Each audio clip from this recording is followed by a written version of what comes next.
కేసీఆర్ ఆనవాళ్ళు జరిపేస్తా, కేసీఆర్ గుర్తులను దుడిచేస్తా అని అంటున్న నువ్వు కేసీఆర్ పెట్టిండు కాబట్టి డాక్టర్ బాబాసాహెబ్ అంబేద్కర్ విగ్రహం దగ్గరికి పోతలేవు. మరి కేసీఆర్ కట్టిన సచివాలయంలో దానికి కేసీఆర్ ఆ పేరు పెట్టిండు, డాక్టర్ బాబాసాహెబ్ అంబేద్కర్ పేరు. మరి దాంట్లో ఎందుకు కూర్చుంటున్నావు? అంటే ఒక మతి స్థిమితం లేని వ్యక్తిలాగా ఇవాళ, ఒక కుట్రపూరితమైనటువంటి వ్యక్తిలాగా ఇవాళ ఈ ముఖ్యమంత్రి ప్రవర్తిస్తున్నాను. నేను మళ్ళీ చెప్తా ఉన్నా, కనకపు సింహాసనమున శునకము కూర్చుండబెట్టి దొనరగ పట్టము కట్టిన వెనక శుభముహూర్తాన లగ్నం చేసి దొనరగ పట్టము కట్టిన వెనకటి గుణమేలమాను వినరా సుమతి అన్నట్టుగానే ఉంది.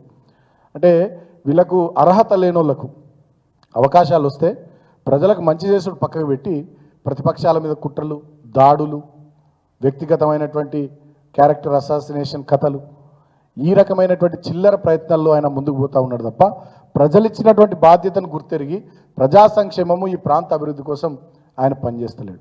ఆయన ఆలోచన విధానం చాలా స్పష్టంగా అర్థమైపోతూ ఉంది. నిర్వీర్యం చేయడం, వ్యవస్థల్ని బెదిరించడం, దాడులు చేయించడం, అంటే ఒక నియంతృత్వ ధోరణితోని ఆయన ఈ రాష్ట్రాన్ని నడుపుతున్నటువంటి తీరు డెఫినెట్గా ప్రజాస్వామిక వాదులంతా గ్రహించాలి, ఖండించాలి. నేను మా మేధావులను కూడా కోరుతున్నా. ఇవాళ చాలామంది మేధావులు ఉన్నారు. కోదండరామ్ గారు ఉన్నారు, ఆకునూరు మురళి గారు ఉన్నారు, ప్రొఫెసర్ నాగేశ్వర్ గారు ఉన్నారు, ఇంకా చాలామంది మేధావులు, పెద్దలు, రచయితలు కానీ, కవులు కానీ, కళాకారులు కానీ, బుద్ధిజీవులు కానీ తెలంగాణ సమాజంలో దయచేసి మిమ్మల్ని చేతులు జోడించి వేడుకుంటున్నాం, విజ్ఞప్తి చేస్తూ ఉన్నాం. మీరు స్పందించండి. ఈ గురుకులాలను నిర్వీర్యం చేసి కుట్ర జరుగుతూ ఉంటే, ఇంత దారుణానికి రేవంత్ రెడ్డి ఒడిగడతా ఉంటే మీరు ఎందుకు మౌనంగా ఉంటున్నారు?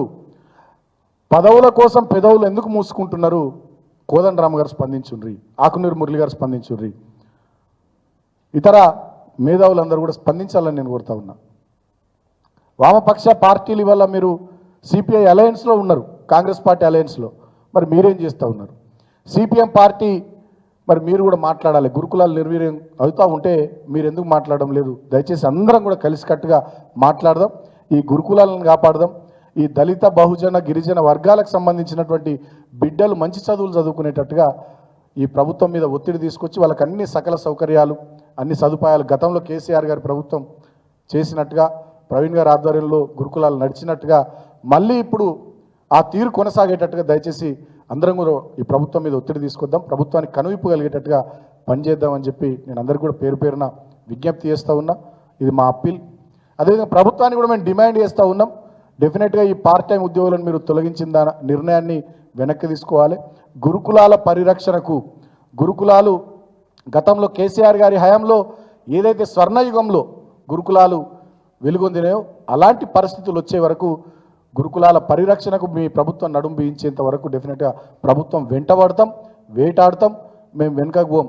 రేవంత్ రెడ్డి నువ్వు కేసులు పెట్టినా, బెదిరించినా, ప్రవీణ్ కుమార్ గారిని, గోవల్ బాలరాజు గారిని, బాల్క సుమన్ను, మాలాంటి వాళ్ళను కట్టడి చేయాలని చూసినా మేము డెఫినెట్గా ఈ వర్గాల కోసం, ఈ వర్గాలకు జరిగే మంచి కోసం నీ ప్రభుత్వం మీద ఒత్తిడి తీసుకొస్తూ మేము ముందుకు సాగుతాం, పనిచేస్తాం. మళ్ళీ డిమాండ్ చేస్తూ ఉన్నాం, నీవు నీ చర్యను ఉపసంహరించుకోవాలి. లేకపోయినట్టయితే డెఫినెట్గా చాలా తీవ్రమైనటువంటి కార్యాచరణ కేసీఆర్ గారితో మాట్లాడి ఒక నిర్ణయం తీసుకొని భవిష్యత్తులో మేము ముందుకు సాగుతాం. Thank you.